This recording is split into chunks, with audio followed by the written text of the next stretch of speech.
ਧਨ ਹੈ ਉਹ ਮਨੁੱਖ ਜਿਹੜਾ ਦੁਸ਼ਟਾਂ ਦੀ ਮੱਤ ਉੱਤੇ ਨਹੀਂ ਚੱਲਦਾ, ਨਾ ਪਾਪੀਆਂ ਦੇ ਰਾਹ ਵਿੱਚ ਖੜਾ ਰਹਿੰਦਾ ਅਤੇ ਨਾ ਮਖੌਲੀਆਂ ਦੀ ਜੁੰਡੀ ਵਿੱਚ ਬਹਿੰਦਾ ਹੈ, ਪਰ ਉਹ ਯਹੋਵਾ ਦੀ ਵਿਵਸਥਾ ਵਿੱਚ ਮਗਨ ਰਹਿੰਦਾ ਅਤੇ ਦਿਨ ਰਾਤ ਉਸ ਦੀ ਵਿਵਸਥਾ ਉੱਤੇ ਧਿਆਨ ਕਰਦਾ ਹੈ।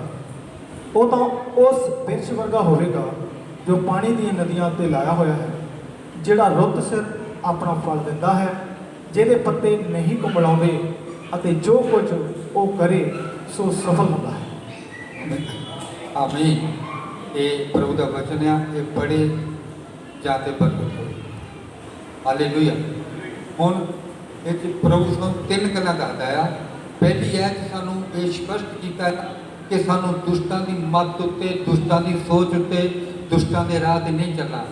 दूजी गल दूजी है सानूं दसदी आ कि वो प्रभु की व्यवस्था, प्रभु के हुक्मां नूं, प्रभु के राहां ते चलण नूं प्रसन्न हुंदा आ। वो खुशी नाल प्रभु के राहां ते चलदा आ, मन महसूस के नहीं चलता जां दुखी हिरदे नहीं चलता। वो खुशी नाल प्रभु के राहां ते चलदा ते दिन रात उहदा ध्यान करदा। ते तीजी गल एक इनाम आ जिहड़ा परमेश्वर अपने पिछे खरी चाल चलण वालों दिंदा आ। वो उस वृक्ष वर्गे आ जिहड़ा नदी के किनारे लाया गया। जिहड़ा नदी के किनारे एक वृक्ष लग्या हुंदा वो हमेशा हरिया भरिया रहिंदा, वो हमेशा वाधा फुलदा रहिंदा। और रोपड़ जिहड़े दो दरिया आ जिन्हां तो बस क्रॉस हो के जाती आ, उन्हां दे किनारे पतझड़ विच भी कोई दरख्त सुक्का नहीं मिलता। क्यों? क्योंकि वो नदी किनारे लगे वृक्ष आ। इदां ही साडा जीवन आ जदों असीं प्रभु च खरी चाल चलदे आ। ते प्रभु का वचन की दसदा, क्या ही धन्य है वह पुरुष जो दुष्टों की युक्ति पर नहीं चलता। ਇਹਦਾ मतलब है सानू दुष्टां दी मत उत्ते नहीं चलना, दुष्टां दी सलाह ते नहीं चलना। उन्हां दियां दित्तियां ये जिहड़ी भी सलाह सानू दिंदे आ, जिहड़ी भी सानू युक्ति दसदे आ, जिहड़ा भी सानू काम करन नूं कहंदे आ, असीं दुष्ट लोकां दी मत ते नहीं चलना। दुष्टां दे राह तो असीं अपने राह अलग रखने आ। दुष्टां दे राह तो असीं अपने राह ये थोड़ा जिहा फर्क पा के चलना उन्हां दे नाल। ते बहुत सारे लोग कहंदे आ पापी नाल प्यार करो ते पाप तो नफरत करो। ये गल सही है। वो साडे प्रभु आ यसू मसीह जिन्होंने पापी नाल प्यार किया ते पाप नाल नफरत की। पर जदों असीं पापी दे नाल मिलदे आ ते वचन दसदा जिहड़ी बुरी संगति आ अच्छे चरित्र नूं बिगाड़ दिंदी आ। वो असीं की करदे आ, पापी नूं तां सतार नहीं पाउणे पर असीं अपने आप नूं बिगाड़ लैंदे आ। असीं सोचदे आ कि असीं इस पापी नूं सुधारांगे, इहनूं वचन सुणावांगे, इहनूं अपनी जिंदगी की उदाहरण दे के इहनूं चंगा बना देवांगे। पर असीं वो नहीं कर पाउने। असीं की करदे ने, असीं खुद पाप च फस जांदे आ। इसलिए सानूं ये जानने की जरूरत आ कि असीं पापी तो भी दूर रहना ते पाप तो भी दूर रहना, क्योंकि असीं प्रभु वर्गे मजबूत इंसान कभी भी नहीं बन सकते। सानूं ये होशियार रह के सानूं पापी तो भी ते पाप तो भी दूरी रखनी पैनी, बड़ी होशियारी नाल अपना जीवन जीना पैना। दाऊद नबी ने की किया, उन्हें पापी ते पाप तो भी दूरी किद्दां रखी। उन्होंने मसा कर दिता गया कि तू राजा होने लई थापिया गया। उहदे सिर ते मसा कीता तेल सैमुअल ने पा दिता। ते जदों सैमुअल नूं मसा करता वो राजा होने वास्ते चुनिया गया, पर उन्हें काली नहीं की। जिहड़ा काली का काम हुंदा ये शैतान का काम हुंदा, काली का काम हुंदा ये दुष्ट का काम हुंदा। उन्हें काली नहीं की। वो 2.5-3 साल तक जंगलों च दौड़ता रहा, इत्थे तक कि दाऊद नबी ने, दाऊद राजे ने एक भी रात एक शहर च पूरी नहीं कट्टी। वो एक शहर च रात 12 बजे तक रहिंदा सी ते 12 बजे उहदा शहर बदली कर लैंदा सी। ते शाऊल जिहड़ा शाऊल राजा सी उस समय का वो 2.5 साल तक दाऊद नूं लभ नहीं सकिया। वो प्रभु के राहां ते चलदा रहा। उन्हें कहा कि मेरी तलवार जिहड़ी आ प्रभु के अभिषेक उत्ते उठेगी नहीं। उन्हें प्रभु के राह नूं पहचानिया, वो पाप तो अलग रहा। अज सानूं अपने संतां नबियां तो सीखण की जरूरत आ कि असीं पापी तो भी अलग रहना ते पाप तो भी अलग रहना। असीं पहचानना आ, प्रभु ने सानूं पहचानण की शक्ति दित्ती आ। असीं देखिए कि किहड़ा दुष्ट जनिया किहड़ा पापी जनिया, असीं उस तो थोड़ी जी दूरी बना के रखिए। जिहड़ी वो सलाह सानूं दिंदा आ असीं सुनीए, पर उसनूं असीं अपने हिसाब नाल अपने जीवन च लागू करिए। ये नहीं कि असीं उन्हां गल भी ना करिए, उन्हां बात भी ना करिए, उन्होंने मिलिए जुले ना मिलिए, पर अपनी समझ अपनी अकल ਨਾਲ ਉਹਦੀ ਗੱਲ ਨੂੰ ਜਾਣੀਏ। ਤੇ ਇੱਕ ਗੱਲ ਦੱਸਦਾ, ਮਖੌਲੀਆਂ ਦੀ ਮੰਡਲੀ ਤੋਂ ਦੂਰ ਰਹਿੰਦਾ। ਮਖੌਲੀਏ ਪਿੰਡਾਂ 'ਚ ਜਿਹੜੇ ਲੋਕੀ ਬੋਰਡ ਥੱਲੇ ਬੈਠੇ ਤਾਸ਼ ਖੇਡਦੇ ਆ, ਉਹ ਆਪਣੀਆਂ ਗੱਲਾਂ ਦੇ ਵਿੱਚ ਹੀ ਉਹ ਮੋਤੀ ਨੂੰ ਲਾ ਕੇ ਥੱਲੇ ਰੱਖ ਦਿੰਦੇ ਆ। ਇੰਨੀਆਂ ਉਹ ਗੱਪਾਂ ਮਾਰਦੇ ਆ, ਇੰਨਾ ਮਖੌਲ ਕਰਦੇ ਆ, ਉਹ ਕਿਸੇ ਨੂੰ ਵੀ ਨਹੀਂ ਬਖਸ਼ਦੇ। ਉਹ ਚਾਹੇ ਅਮਰੀਕਾ ਦਾ ਰਾਸ਼ਟਰਪਤੀ ਹੋਵੇ, ਚਾਹੇ ਭਾਰਤ ਦਾ ਰਾਸ਼ਟਰਪਤੀ ਹੋਵੇ, ਚਾਹੇ ਪਾਕਿਸਤਾਨ ਦਾ ਹੋਵੇ, ਉਹ ਆਪਣੀਆਂ ਮਖੌਲਾਂ 'ਚ ਹਰ ਇੱਕ ਦਾ ਮਖੌਲ ਉਡਾਉਂਦੇ ਆ, ਆਪਣੀਆਂ ਗੱਲਾਂ 'ਚ ਹਰ ਇੱਕ ਨੂੰ ਤੁੱਛ ਜਾਣਦੇ ਆ। ਤੇ ਇਹ ਮਖੌਲੀਆਂ ਦੀ ਮੰਡਲੀ ਤੋਂ ਬਚਣਾ ਆ। ਅਸੀਂ ਉਹਨਾਂ ਲੋਕਾਂ ਦੀ ਤਰ੍ਹਾਂ ਮਖੌਲ ਨਹੀਂ ਕਰਨੇ, ਠੀਕ ਆ, ਹੱਸਣਾ ਖੇਲਣਾ ਆਪਣੇ ਪਰਿਵਾਰਾਂ 'ਚੋਂ ਅਲੱਗ ਚੀਜ਼ ਆ, ਪਰ ਕਿਸੇ ਦਾ ਵੀ ਮਖੌਲ ਨਹੀਂ ਉਡਾਉਣਾ। ਮਖੌਲੀਆਂ ਦੀ ਮੰਡਲੀ ਤੋਂ ਪ੍ਰਭੂ ਕਹਿੰਦਾ ਅਲੱਗ ਰਹੋ, ਉਹਨਾਂ ਦੇ ਲਾਗੇ ਵੀ ਨਾ ਜਾਓ। ਤੇ ਪ੍ਰਭੂ ਦਾ ਨੀਤੀ ਵਚਨ ਦੱਸਦਾ, ਜਿਹੜਾ ਤਾੜ ਨੂੰ ਤੁੱਛ ਜਾਣਦਾ ਆ ਉਹ ਨਿਰਬੁੱਧ ਆ। ਇਹ ਜਿਹੜਾ ਅਸੀਂ ਵਚਨ ਸੁਣਦੇ ਆ, ਇਹ ਪ੍ਰਭੂ ਦੀ ਤਾੜ ਹੁੰਦੀ ਹੈ। ਪ੍ਰਭੂ ਸਾਨੂੰ ਸਮਝਾਉਂਦਾ ਆ ਕਿ ਮਖੌਲੀਆਂ ਤੋਂ ਬਚਣਾ ਆ। ਤੇ ਜਿਹੜਾ ਤਾੜ ਨੂੰ ਤੁੱਛ ਜਾਣਦਾ ਆ ਤੇ ਉਹ ਇੱਕ ਦਿਨ ਨਸ਼ਟ ਹੋ ਜਾਂਦਾ। ਨੀਤੀ ਵਚਨ 'ਚ ਲਿਖਿਆ ਆ, ਇਸੇ ਕਰਕੇ ਲਿਖਿਆ ਗਿਆ, ਕਿਉਂਕਿ ਜਿਹੜੇ ਤਾੜ ਨੂੰ ਤੁੱਛ ਜਾਣਦੇ ਆ ਉਹ ਮਖੌਲੀਆਂ ਦੀ ਮੰਡਲੀ 'ਚ ਬਹਿੰਦੇ ਆ। ਸੋ ਵਚਨ ਸਾਨੂੰ ਦੱਸਦਾ ਮਖੌਲੀਆਂ ਦੀ ਮੰਡਲੀ ਤੋਂ दूर रहना आ। ये सानू पहली है सानू वचन की दसदी आ दाऊद नबी ने, जिन्हें प्रभु के राह को पहचानिया, प्रभु के राह से चलिया, तो ना कभी डरिया तो ना कभी पिछे हटिया। तो अज तक जी अमरीका सब तो बड़ा मिलिटरी छाउनी आ, उसका नाम कैंप डेविड इसे करके रखा गया, क्योंकि वह प्रभु के राह से चलिया तो प्रभु ने फॉलो सही तरीके ना किया, तो प्रभु ने उसका नाम महान किया। अज सानू जरूरत आ असीं दुष्टां दे राह छड्डीए, पाप तो ते पापी तो भी दूरी करिए, ते मखौलियां दी मंडली तो भी बचीए, उन्हां च ना बैठिए, उन्हां तो दूरी बना के रखिए, ते प्रभु की व्यवस्था नाल प्यार करिए, उहदी व्यवस्था ते चलण ते खुशी नाल प्रभु के राह ते चलिए, आनंद मनाउंदे होए उहदे राह ते चलिए, उहनूं मन्नीए ते उहदे राह ते चलिए। अगे बढ़िए नीति वचन 4 अध्याय उहदी 7 है। नीति वचन 4 अध्याय 7 है। बुद्ध का मुੱਢ ਇਹ ਹੈ ਭਈ ਬੁੱਧ ਨੂੰ ਪ੍ਰਾਪਤ ਕਰ ਅਤੇ ਆਪਣੀ ਸਾਰੀ ਪ੍ਰਾਪਤੀ ਨਾਲ ਸਮਝ ਨੂੰ ਪ੍ਰਾਪਤ ਕਰ। Hallelujah hallelujah. बुद्धि श्रेष्ठ आ, जी अकल आ, जी बुद्ध आ, वो श्रेष्ठ आ, वो सब तो उपर आ। जिहड़ा सुलेमान सी, प्रभु ने क्या मंग, तू की मंगना, पैसा मंगला, तेला मंगला, सोना मंगला, चांदी मंगला, उन्हें कुछ भी नहीं मंगया। वो कहता प्रभु जी मैनू अकल ते बुद्ध दे दे। ते परमेश्वर ने की किया कि जिहो जी बुद्ध मैं तेनू दे रहा, वो ना तेरे तो बाद च किसी को मिलूगी, तेरे तो पहला तो किसी को मिली नहीं। तो वो इन्नी अकल इन्नी बुद्ध दी कि उन्हें ये नीति वचन लिखे आ जिहड़े अज तक लोगों लिए काम आ रहे हैं। उन्हें सिरे दियां गल्लां लिखियां जिहड़ियां साडे च वापरदियां, जिहड़ियां साडे च हुंदियां आ। ते प्रभु ने उन्होंने बुद्ध दी, ते जदों उन्होंने बुद्ध दी तो उहदे राज उहदा घर सब प्रकार दियां अनमोल वस्तुआं नाल भर गया। क्यों? क्योंकि उन्होंने बुद्ध नूं प्राप्त किया। इसे करके नीति वचन चों लिखदा बुद्धि श्रेष्ठ आ, ये सब तो अनमोल आ, इहनूं संभाल के रखो, इहनूं प्राप्त कर जतन दे नाल करो, कोशिश करो, चंगियां किताबां पढ़ो, चंगे स्कूलों कॉलेज जाओ, ये चंगे इंटरनेट के टॉपिक पढ़ो, ताकि साढ़े दिल दिमाग बैठन तो साड़ी बुद्धि एक एक कदम करके अगे बढ़ती जाए। तो समझ भी प्राप्त करना ठीक है, अकल तो सानू है, पर समझ भी प्राप्त करना, ये समझ ते अकल की फर्क आ? अकल तो है मैनू सब प्रकार का ज्ञान है, मैं एक चंगा डॉक्टर भी हाँ, मैं एक चंगा इलाज भी करता, मैं लोगों को चंगी दवाई भी दिना। पर जो मैं आप घर चाहना, आप जी मैं किसी मरीज को कहना तो शराब ना पी, मैं शराब भी पीना, जेड़े मैं मरीज को कहना तो फलाना नशा ना करना, मैं फलाना नशा भी करता। तो वो मैं हर वो गलत काम करता जो मैं अपने मरीजों को मना करता आ। तो सो उन्होंने अकल तो है, उन्होंने बुद्ध तो है, वो सियाना तो है, पर वो समझदार नहीं है। हालेलुया। अकल ते समझ ये फर्क आ। अकल है साढ़े दिमाग के परमेश्वर ने सब कुछ सानू बख्शिया, पर समझ आ ਜੋ ਅਕਲ ਸਾਨੂੰ ਸਿਖਾਉਂਦੀ ਆ, ਅਸੀਂ ਉਸ 'ਤੇ ਜਦੋਂ ਚੱਲਦੇ ਹਾਂ ਤੇ ਉਹ ਸਮਝ ਕਹਿਲਾਉਂਦੀ ਆ। ਹਾਲੇਲੂਇਆ। ਸੋ ਨੀਤੀ ਵਚਨ ਕੀ ਕਹਿੰਦਾ ਆ ਕਿ ਜਿਹੜੀ ਆ ਸਭ ਬੁੱਧੀ ਆ, ਅਕਲ ਆ, ਇਹ ਅਨਮੋਲ ਆ, ਪਰ ਅਸੀਂ ਸਮਝ ਦੇ ਨਾਲ ਪ੍ਰਭੂ ਦੇ ਰਾਹਾਂ 'ਤੇ ਚੱਲਣਾ। ਅਕਲ ਨੂੰ ਕੰਮ 'ਚ ਜਦੋਂ ਲਿਆਉਣਾ ਆ ਤਾਂ ਇਹ ਸਮਝ ਬਣ ਜਾਂਦੀ ਆ।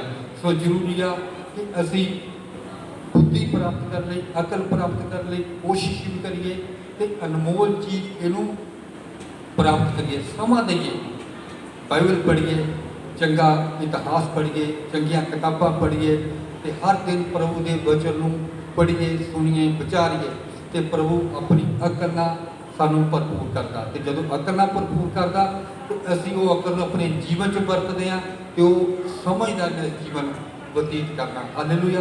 ਤੇ ਜਦੋਂ ਇਹ ਸਾਡੇ ਜੀਵਨ ਅਕਲ ਤੇ ਬੁੱਧ ਬਣੀ ਰਹੂਗੀ ਤੇ ਇਹ ਸਮਝਣਾ ਜੀਵਨ ਬਤੀਤ ਕਰਾਂਗੇ ਤੇ ਕਦੀ ਹੋ ਹੀ ਨਹੀਂ ਸਕਦਾ ਅਸੀਂ ਮਖੌਲੀਆਂ ਦੀ ਮੰਡਲੀ 'ਚ ਬੈਠ ਜਾਈਏ, ਕਦੀ ਹੋ ਹੀ ਨਹੀਂ ਸਕਦਾ ਅਸੀਂ ਦੁਸ਼ਟਾਂ ਦੇ ਰਾਹ 'ਤੇ ਚੱਲ ਜਾਈਏ ਜਾਂ ਅਸੀਂ ਪਾਪੀ ਦੇ ਨਾਲ ਜਾਈਏ, ਕਿਉਂਕਿ ਅਸੀਂ ਸਮਝ ਨਾਲ ਹੁਣ ਜੀਵਨ ਬਤੀਤ ਕਰਨਾ। ਅਸੀਂ ਉਹ ਜਿਹੜੇ ਪਹਿਲੇ ਰਾਹਾਂ 'ਤੇ ਚੱਲਦੇ ਸੀ ਉਹ ਪਹਿਲੇ ਰਾਹ ਛੱਡ ਦੇਣੇ ਆ, ਉਹਨਾਂ ਤੋਂ ਅਸੀਂ ਅਲੱਗ ਹੋ ਜਾਣਾ ਆ, ਉਹਨਾਂ ਤੋਂ ਅਸੀਂ ਇੱਕ ਯੂ ਟਰਨ ਲੈ ਲੈਣਾ ਆ। ਅਸੀਂ ਉਹਨਾਂ ਰਾਹਾਂ 'ਤੇ ਦੁਬਾਰਾ ਨਹੀਂ ਚੱਲਣਾ। ਸਭੋ ਉਪਦੇਸ਼ ਦੀ ਪੋਥੀ 11 ਅਧਿਆਇ ਉਹਦੀ 9 ਆਇਤ ਪੜ੍ਹੀਏ। ਸਭੋ ਉਪਦੇਸ਼ਕ 11 ਅਧਿਆਇ ਉਹਦੀ 9 ਆਇਤ।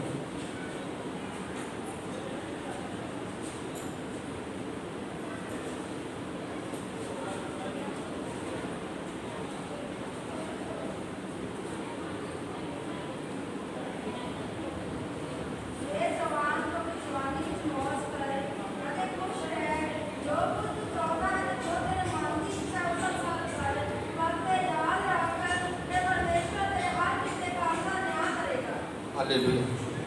हे जवान, तू अपनी अखां देखी चाल चल, जो तू चाहना सो कर, जिद्दां तू चलना चाहना सो चल। ये वचन कहता है जिद्दां तू चलना चल। ये जिहड़ा पवित्र वचन आ, जिहड़ा ये मसीही राह आ, ये किस ते बाउंडेज नहीं है, ये किस नूं बन्नदा नहीं है। तुहानूं फैसला लैण दी आज़ादी आ, तुसीं चलना चाहो चलो, नहीं चलना चाहो नहीं चलो। इसे करके प्रभु का वचन कहता है, हे जवान, जिस तरह तू चाहना चल, अपन अखा देखी चल, अपनी समझना चल, जिस तरह तू मगन रह के चलना मगन रह के चल, तू जिस तरह चाहना चल, पर याद रख अंत विच न्याय होगा। हालेलुया। ये प्रभु का वचन हर एक नूं वार्निंग दा, अंत विच न्याय होना है। वो नौजवान का भी होना है, वो बजुर्ग का भी होना है, पर जेकर असीं प्रभु के राह ते चलण वाले हाँ, साडे तों जाने अनजाने गलती हुंदी आ ते प्रभु माफ़ करने च धर्मी आ। वो अपने बच्चों को माफ़ करता है कि जी माफ़ी आ वो न्याय की जयवत होती है। हालेलुया। तो अज असीं देखना आ असीं किहड़ी राह चल रहे हैं। असीं किते दुष्टां दी मत ते नहीं चल रहे, असीं किते पापियां दे राह विच तां नहीं खड़े, असीं किते मखौलियां दी मंडली च तां नहीं बैठदे। कि साडा जीवन वो लोकी तां नहीं बर्बाद कर रहे जिन्हां लोकां दे जीवन खुद कोई बरकत नहीं ते वो साडे जीवनां चों ही बरकत खो रहे आ। हालेलुया। अज असीं अपने जीवनां चों देखना आ कि असी किहो जही चाल चलते हैं। जदों असी सही चाल चलते हैं तो प्रभु साडे नाल होके चलता, वो साडी हर समय साडी सहायता साडी मदद करता। पढ़िए भजन सहायता 84 अध्याय उसकी 11 आयत पढ़िए। भजन सहायता 84 अध्याय उसकी 11 आयत।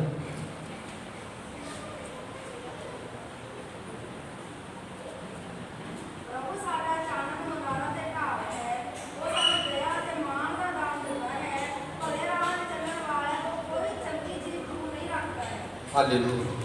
ਜਿਹੜੀ ਪ੍ਰਭੂ ਦੀ ਖਰੀ ਚਾਲ ਚੱਲਦੇ ਆ, ਜਿਹੜੇ ਪ੍ਰਭੂ ਦੀ ਸ਼ੁੱਧ ਚਾਲ ਚੱਲਦੇ ਆ, ਜਿਹੜੇ ਸ਼ੁੱਧ ਮਨ ਹੋ ਕੇ ਪ੍ਰਭੂ ਦੇ ਵਿੱਚ ਚੱਲਦੇ ਆ, ਉਹਨਾਂ ਤੋਂ ਕੋਈ ਚੰਗੀ ਵਸਤੂ ਨਹੀਂ ਲੁਕੋ ਰੱਖਦਾ। ਕਿਉਂ? ਕਿਉਂਕਿ ਪ੍ਰਭੂ ਦੇ ਰਾਹਾਂ 'ਤੇ ਚੱਲਣਾ, ਉਹਨੂੰ ਪਹਿਚਾਨਣ ਵਾਲੇ। ਜਿਸ ਤਰ੍ਹਾਂ 101 ਜ਼ਬੂਰ ਦੀ 2 ਆਇਤ ਲਿਖਿਆ, ਉਹ ਪ੍ਰਭੂ ਦੀ ਵਿਵਸਥਾ 'ਤੇ ਚੱਲਣ ਨੂੰ ਪ੍ਰਸੰਨਤਾ ਨਾਲ ਪ੍ਰਭੂ ਦੇ ਰਾਹਾਂ 'ਤੇ ਚੱਲਣ ਵਾਲੇ ਲੋਕ ਆ, ਉਹ ਖਰੀ ਚਾਲ ਚੱਲਣ ਵਾਲੇ ਲੋਕ ਆ। ਉਹਨਾਂ ਤੋਂ ਪ੍ਰਭੂ ਕੋਈ ਚੰਗੀ ਚੀਜ਼ ਲੁਕੋ ਕੇ ਨਹੀਂ ਰੱਖਦਾ। ਮਤੀ ਦੀ ਚੀਜ਼ 6 ਦੇ 3 'ਚ ਲਿਖਿਆ, ਸਭ ਤੋਂ ਪਹਿਲਾਂ ਉਹਦੇ ਰਾਜ ਦੀ ਖੋਜ ਕਰੋ ਤੇ ਬਾਕੀ ਸਾਰੀਆਂ ਚੀਜ਼ਾਂ ਤੁਹਾਨੂੰ ਦਿੱਤੀਆਂ ਜਾਣਗੀਆਂ। ਕਿਉਂ? ਕਿਉਂਕਿ ਇਹ ਪ੍ਰਭੂ ਦੀ ਰਾਹਾਂ 'ਤੇ ਚੱਲਣ ਵਾਲੇ ਲੋਕ ਆ, ਉਹ ਸ਼ੁੱਧ ਮਨ ਦੇ ਨਾਲ ਪ੍ਰਭੂ ਦੇ ਪਿੱਛੇ ਚੱਲਣ ਵਾਲੇ ਲੋਕ ਆ। ਜਦੋਂ ਪ੍ਰਭੂ ਯਿਸੂ ਮਸੀਹ ਸਾਡੇ ਮਾਰੇ ਗਏ ਸਲੀਬ 'ਤੇ, ਉਹਨਾਂ ਨੂੰ ਕਬਰ 'ਚ ਰੱਖਿਆ ਗਿਆ ਤੇ ਜਦੋਂ ਯਹੂਨਾ ਤੇ ਇੱਕ ਹੋਰ ਚੇਲਾ ਉਹ ਤੜਕੇ ਸਵੇਰੇ ਕਬਰ ਤੇ ਪਹੁੰਚਿਆ। ਜਦੋਂ ਉਹ ਕਬਰ ਤੇ ਪਹੁੰਚਿਆ ਤੇ ਉਹ ਜਿਹੜਾ ਪਹਿਲਾ ਚੇਲਾ ਸੀ, ਨੌਜਵਾਨ ਸੀ, ਉਹ ਪਤਰਸ ਤੋਂ ਪਹਿਲਾਂ ਦੌੜ ਕੇ ਕਬਰ ਤੇ ਪਹੁੰਚ ਗਿਆ। ਤੇ ਜਦੋਂ ਪਤਰਸ ਪਹੁੰਚਿਆ ਆ ਤੇ ਉਹ ਪਤਰਸ ਦੇ ਪਹੁੰਚਣ ਤੇ ਉਹ ਕਬਰ ਦੇ ਅੰਦਰ ਗਏ ਆ, ਪ੍ਰਭੂ ਯਿਸੂ ਮਸੀਹ ਦੀ ਕਬਰ ਤੇ। ਉਹ ਦੇਖਣ ਕਿ ਸੱਚਮੁੱਚ ਖਾਲੀ ਆ। ਪਰ ਜਦੋਂ ਉਹ ਚੇਲਾ ਰੁਕ ਗਿਆ ਤੇ ਜਦੋਂ ਪਤਰਸ ਆਏ, ਉਹ ਦੋਨੇ ਕਬਰ ਦੇ ਅੰਦਰ ਗਏ। ਤੇ ਜਦੋਂ ਕਬਰ ਦੇ ਅੰਦਰ ਗਏ ਆ, ਕੀ ਦੇਖਦੇ ਆ ਕਿ ਉਹ ਜਿਹੜਾ ਪ੍ਰਭੂ ਯਿਸੂ ਮਸੀਹ ਦੇ ਕਫਨ ਸੀਗਾ, ਬੜੇ ਧਿਆਨ ਨਾਲ ਸੁਣਨਾ, ਜਿਹੜਾ ਪ੍ਰਭੂ ਯਿਸੂ ਮਸੀਹ ਦੇ ਕਫਨ ਸੀ ਉਹ ਸਾਰਾ ਇੱਕ ਪਾਸੇ ਪਿਆ ਸੀ। ਪਰ ਜਿਹੜਾ ਪ੍ਰਭੂ ਜੀ ਦੇ ਸਿਰ ਤੇ ਕੱਪੜਾ ਬੰਨਿਆ ਸੀ ਉਹ ਬੜੀ ਕਹਿ ਲਾ ਕੇ ਸਲੀਕੇ ਨਾਲ ਉਹ ਇੱਕ ਉੱਥੇ ਰੱਖਿਆ ਜਾਂਦਾ। ਇਹਦਾ ਮਤਲਬ ਕੀ ਆ ਕਿ ਪ੍ਰਭੂ ਯਿਸੂ ਮਸੀਹ ਨੂੰ ਕੋਈ ਕਾਹਲੀ ਨਹੀਂ ਸੀ, ਉਹ ਜਿੰਦਾ ਹੋ ਚੁੱਕੇ ਸੀ। ਉਹ ਆਰਾਮ ਨਾਲ ਜਿਹੜਾ ਉਹਨਾਂ 'ਚ ਪ੍ਰਾਣ ਆਏ, ਉਹਨਾਂ ਦੀ ਦੇਹ 'ਚ, ਉਹ ਦੁਬਾਰਾ ਉੱਠ ਕੇ ਬੈਠ ਗਏ ਆ। ਉਹਨਾਂ ਨੇ ਸਿਰ ਤੋਂ ਰੁਮਾਲ ਖੋਲਿਆ, ਉਹਨੂੰ ਤੈਅ ਕਰਕੇ ਰੱਖਿਆ ਤੇ ਬਾਕੀ ਦਾ ਜੋ ਵੀ ਕਫਨ ਸੀ ਉਹ ਇੱਕ ਪਾਸੇ ਉੱਤੇ ਰੱਖਤਾ। ਇਹਦਾ ਮਤਲਬ ਇਹ ਆ ਅੱਜ ਕੱਲ੍ਹ ਅਸੀਂ ਕੀ ਕਰਦੇ ਹਾਂ, ਬੜਾ ਵਧੀਆ ਡਾਈਨਿੰਗ ਟੇਬਲ ਲੈਂਦੇ ਆ। ਕਈ ਲੋਕ ਮਹਿੰਗਾ ਵੀ ਲੈਂਦੇ, ਕਈ ਲੋਕ ਅਲੱਗ-ਅਲੱਗ ਡਿਜ਼ਾਈਨਾਂ 'ਚ ਲੈਂਦੇ, ਕਈ ਲੋਕ ਐਲਿਪਟੀਕਲ ਲੈਂਦੇ ਆ। ਅਸੀਂ ਡਾਈਨਿੰਗ ਟੇਬਲ ਲੈਂਦੇ ਆ। ਡਾਈਨਿੰਗ ਟੇਬਲ 'ਤੇ ਅਸੀਂ ਕੀ ਕਰਦੇ ਆ, ਜਦੋਂ ਮਹਿਮਾਨ ਆਉਂਦੇ ਆ ਅਸੀਂ ਇੱਕ ਰੁਮਾਲ ਮਹਿਮਾਨਾਂ ਦੀ ਗਿਣਤੀ ਦੇ ਹਿਸਾਬ ਨਾਲ ਅਸੀਂ ਉੱਤੇ ਰੱਖ ਦਿੰਦੇ ਆ। ਤੇ ਜਦੋਂ ਉਹ ਮਹਿਮਾਨ ਆਉਂਦੇ ਆ, ਉਹ ਰੋਟੀ ਖਾਣ ਤੋਂ ਬਾਅਦ ਉਹ ਆਪਣੇ ਹੱਥ ਉਹਨਾਂ ਕੱਪੜਿਆਂ ਨਾਲ ਸਾਫ਼ ਕਰਦੇ ਆ। ਇਹ ਰੀਤ ਕਿੱਥੋਂ ਆਈ ਆ? ਇਹ ਰੀਤ ਯਰੂਸ਼ਲਮ ਤੋਂ ਆਈ ਆ। ਉਹ ਲੋਕੀ ਕੀ ਕਰਦੇ ਸੀ, ਜਦੋਂ ਮਹਿਮਾਨ ਆਉਂਦੇ ਸੀ ਉਹ ਉਹਨਾਂ ਵਾਸਤੇ ਇੱਕ ਹੱਥ ਸਾਫ਼ ਕਰਨ ਨੂੰ ਕੱਪੜਾ ਰੱਖਿਆ ਕਰਦੇ ਸੀ ਨਾਲ। ਤੇ ਜਦੋਂ ਉਹ ਕੱਪੜਾ ਰੱਖਦੇ ਸੀਗੇ ਤੇ ਉਹ ਜਦੋਂ ਕੱਪੜੇ ਦਾ ਹੱਥ ਪੂੰਝਦੇ ਸੀਗੇ, ਉਹ ਗੁੱਛਾ ਮੁੱਛਾ ਕਰਕੇ ਸਿੱਟ ਦਿੰਦੇ ਸੀ। ਤਾਂ ਜਿਹੜੇ ਯਹੂਦੀ ਲੋਕ ਆ ਉਹ ਬੜੇ ਖੁਸ਼ ਹੁੰਦੇ ਸੀ। ਇਸ ਕਰਕੇ ਖੁਸ਼ ਹੁੰਦੇ ਸੀ ਕਿ ਸਾਡਾ ਜਿਹੜਾ ਅਸੀਂ ਭੋਜਨ ਬਣਾਇਆ ਆਪਣੇ ਮਹਿਮਾਨ ਵਾਸਤੇ, ਜਿਹੜਾ ਅਸੀਂ ਆਪਣੇ ਗੈਸਟ ਵਾਸਤੇ ਭੋਜਨ ਤਿਆਰ ਕੀਤਾ ਆ, ਇਹ ਭੋਜਨ ਬਹੁਤ ਜ਼ਿਆਦਾ ਸਵਾਦੀ ਸੀ, ਬਹੁਤ ਸਵਾਦਿਸ਼ਟ ਸੀ। ਇਸ ਕਰਕੇ ਜਿਹੜਾ ਸਾਡਾ ਮਹਿਮਾਨ ਆ, ਇਹਨੇ ਕਾਲੀ ਕਾਲੀ ਨਾਲ ਹੱਥ ਪੂੰਝ ਕੇ ਕੱਪੜਾ ਸਿੱਟ ਦਿੱਤਾ। ਪਰ ਜਦੋਂ ਉਹ ਮਹਿਮਾਨ ਕੀ ਕਰਦਾ ਸੀ, ਉਹ ਜਿਹੜਾ ਰੁਮਾਲ ਦਿੱਤਾ ਸੀ ਉਹ ਦੁਬਾਰਾ ਤੈਅ ਕਰਕੇ ਰੱਖ ਦਿੰਦਾ ਸੀ। ਤੇ ਉਹਨਾਂ ਦਾ ਮਨ ਦੁਖੀ ਹੁੰਦਾ ਸੀ ਕਿ ਸਾਡਾ ਭੋਜਨ ਇੰਨਾ ਵਧੀਆ ਨਹੀਂ ਸੀ, ਜਿਹੜਾ ਸਾਡਾ ਮਹਿਮਾਨ ਆਇਆ, ਸਾਡਾ ਗੈਸਟ ਸੀ, ਇਹਨੇ ਸਾਡਾ ਰੁਮਾਲ ਉੱਦਾਂ ਹੀ ਦੁਬਾਰਾ ਤੈਅ ਕਰਕੇ ਰੱਖ ਦਿੱਤਾ। ਤੇ ਉਹਨਾਂ ਦੇ ਮਨ 'ਚ ਥੋੜ੍ਹਾ ਜਿਹਾ ਅਫਸੋਸ ਹੁੰਦਾ ਸੀ ਕਿ ਅਸੀਂ ਆਪਣੇ ਮਹਿਮਾਨ ਨੂੰ ਸਹੀ ਤਰੀਕੇ ਨਾਲ ਖੁਸ਼ ਨਹੀਂ ਕਰ ਪਾਏ। ਹੁਣ ਇੱਥੇ ਕੀ ਆ, ਪ੍ਰਭੂ ਯਿਸੂ ਮਸੀਹ ਨੇ ਆਪਣਾ ਰੁਮਾਲ ਤੈਅ ਕਰਕੇ ਰੱਖਿਆ। ਇਹਦਾ ਮਤਲਬ ਉਹ ਯਹੂਦੀ ਲੋਕਾਂ ਨੂੰ ਇੱਕ ਸੰਦੇਸ਼ ਦੇ ਰਿਹਾ ਸੀ ਕਿ ਤੁਸੀਂ ਮੇਰੇ ਨਾਲ ਚੰਗਾ ਵਿਵਹਾਰ ਨਹੀਂ ਕੀਤਾ, ਤੁਸੀਂ ਮੇਰੇ ਨਾਲ ਚੰਗੀ ਡੀਲਿੰਗ ਨਹੀਂ ਕੀਤੀ, ਤੁਸੀਂ ਮੇਰੇ ਨਾਲ ਸਹੀ ਤਰੀਕੇ ਨਾਲ ਇਹ ਨਹੀਂ ਚੱਲੇ। ਹਾਲੇਲੂਇਆ। ਇਹ ਅੱਜ ਪ੍ਰਭੂ ਸਾਨੂੰ ਸਾਡੇ ਤੋਂ ਵੀ ਚਾਹੁੰਦਾ ਕਿ ਅਸੀਂ ਪ੍ਰਭੂ ਯਿਸੂ ਮਸੀਹ ਨੂੰ ਅੱਜ ਚਾਹੁੰਦੇ ਹਾਂ ਕਿ ਉਹ ਜਿਹੜਾ ਸਾਡਾ ਰੁਮਾਲ ਆ ਉਹ ਤੈਅ ਕਰਕੇ ਰੱਖੇ ਜਾਂ ਗੁੱਛਾ ਮੁੱਛਾ ਕਰਕੇ ਸਿੱਟੇ। ਇਹ ਅੱਜ ਸਾਡੇ ਜੀਵਨ 'ਤੇ ਡਿਪੈਂਡ ਕਰਦਾ। ਜਿਸ ਤਰ੍ਹਾਂ ਯਹੂਦੀਆਂ ਨੇ ਪ੍ਰਭੂ ਯਿਸੂ ਮਸੀਹ ਨਾਲ ਵਿਵਹਾਰ ਕੀਤਾ, ਉਹ ਪ੍ਰਭੂ ਨਾਲ ਖਰੀ ਚਾਲ ਨਹੀਂ ਚੱਲੇ, ਉਹ ਪ੍ਰਭੂ ਨਾਲ ਸ਼ੁੱਧ ਚਾਲ ਨਹੀਂ ਚੱਲੇ, ਉਹ ਸਹੀ ਤਰੀਕੇ ਨਾਲ ਪ੍ਰਭੂ ਦੇ ਰਾਹਾਂ 'ਚ ਨਹੀਂ ਚੱਲੇ, ਉਹਨਾਂ ਨੇ ਵਿਵਸਥਾ ਨੂੰ ਸਹੀ ਤਰੀਕੇ ਨਾਲ ਨਹੀਂ ਮੰਨਿਆ। ਪਰ ਅੱਜ ਅਸੀਂ ਕੀ ਕਰਦੇ ਹਾਂ ਕਿ ਅਸੀਂ ਪ੍ਰਭੂ ਦੇ ਰਾਹਾਂ 'ਚ ਸਹੀ ਤਰੀਕੇ ਨਾਲ ਚੱਲ ਰਹੇ ਹਾਂ, ਕਿ ਅਸੀਂ ਖਰੀ ਚਾਲ ਪ੍ਰਭੂ ਦੇ ਨਾਲ ਚੱਲ ਰਹੇ ਹਾਂ, ਕਿ ਪ੍ਰਭੂ ਸਾਡਾ ਰੁਮਾਲ ਗੁੱਛਾ ਮੁੱਛਾ ਕਰਕੇ ਸਿੱਟਣਗੇ ਜਾਂ ਉਹ ਤੈਅ ਕਰਕੇ ਰੱਖਣਗੇ। ਅੱਜ ਅਸੀਂ ਇਹ ਦੇਖਣਾ ਆ।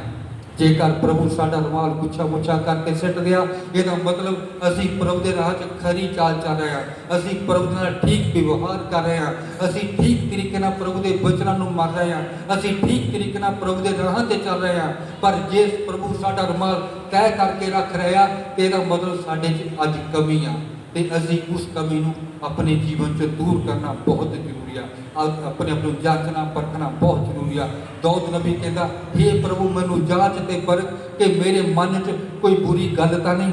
ਅੱਜ ਅਸੀਂ ਆਪਣੀ ਪ੍ਰਾਰਥਨਾ 'ਚ ਪ੍ਰਭੂ ਨੂੰ ਕਹੀਏ, ਪ੍ਰਭੂ ਜੀ ਮੈਨੂੰ ਜਾਂਚੋ ਤੇ ਪਰਖੋ ਕਿ ਮੇਰੇ ਮਨ 'ਚ ਕੋਈ ਬੁਰੀ ਚਾਲ ਤਾਂ ਨਹੀਂ, ਕੋਈ ਬੁਰੀ ਸਕੀਮ ਤਾਂ ਨਹੀਂ, ਕੋਈ ਬੁਰੀ ਸੋਚ ਤਾਂ ਨਹੀਂ, ਕੋਈ ਬੁਰਾ ਖਿਆਲ ਤਾਂ ਨਹੀਂ।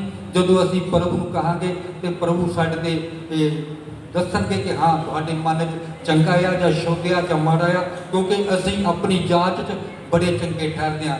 ਅਸੀਂ ਆਪਣੀ ਪੜ੍ਹਾਈ 'ਚ ਬਹੁਤ ਸਾਰੇ ਚੰਗੇ ਕੰਮ ਸਮਝਦੇ ਕੀਤੇ ਆ, ਪਰ अज सानू प्रभु परखे ते प्रभु सानू दसे कि असी प्रभु च खरी चाल चलदे कि नहीं। अज खुदा बाप करे, पिता परमेश्वर करे कि वो साडा रुमाल गुच्छा गुच्छा करके सिटे, तय करके ना सिटे, तां जो असी प्रभु च खरी चाल चल सकीए, प्रभु च एक शुद्ध चाल चल सकीए, असी जिहड़ा प्रभु दा सही रस्ता आ उहनूं अपना के चल सकीए। आइए एक आखिरी अध्याय पढ़ांगे, मती दी अंजील 5 अध्याय ओहदी 8 है। मती दी अंजील 5 अध्याय ओहदी 8 है।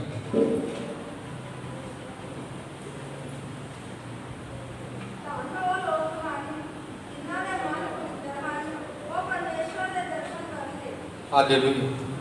धन हन वो लोग जिन्हां दे मन पवित्र हैं, मतलब जिन्हां दी चाल खरी आ, जिन्हां दा चलन ठीक आ, जिहड़े प्रभु दे राह च ठीक तरीके नाल चलदे आ, जिन्हां दा रुमाल प्रभु ने गुच्छा गुच्छा करके सिटदा। धन हन वो लोग जिहड़े प्रभु दे राहां दे विच चलदे आ ते वो परमेश्वर दे मुख नूं देखणगे। जेकर असीं अज परमेश्वर दे मुख नूं देखना चाहुंदे आ, उहदे दर्शन करना चाहुंदे आ ते अपनी चाल नूं शुद्ध करिए, खरी चाल चलिए, वो सही रास्ते ते चलिए, जेड़ा प्रभु सानू चाहुंदा उत्ते चलना चाहिए। अज ही परमेश्वर की व्यवस्था नाल प्यार करिए ते उहदे राहां ते चलिए, उहदे राहां नूं अपनाइए ते वो साडा परमेश्वर आ ते वो सानू अपने मुख दा अज ही दर्शन दिखाएगा ते अज ही असी प्रभु दे विच खरी चाल चलना शुरू करिए। ये प्रभु दा वचन सी, ये पढ़े जान, सुने जान ते आशीष होवे। आमीन।